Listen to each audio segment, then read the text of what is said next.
Hey guys, Steven Smith here with MarineMax in Pompano Beach. Want to do a quick walkthrough with one of our new pieces of inventory. This is a brand new 2024 Boston Whaler 16 Super Sport. This is a tried and true model for Whaler. They've got a nice storage compartment up here. You can fit an anchor and some extra goodies here. We do offer a forward cushion for this area too if you wanted to. There's a cooler right here in the walkthrough.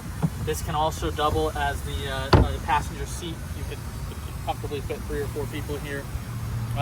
You've got a nice glove box here over top of the helm.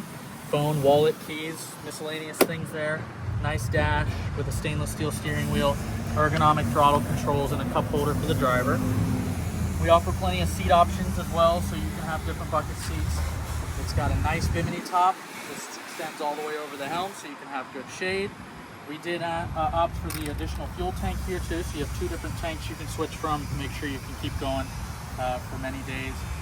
We also had the synthetic teak steps added here. This makes it really nice for reboarding the boat when you're at the sandbar. Just a great little boat to rip around, go to sandbars, have fun, and it's also powered by the 90 horsepower Mercury. If you want to come take a look at this boat, come see us today at MarineMax in Pompano Beach. My name's Steven Smith.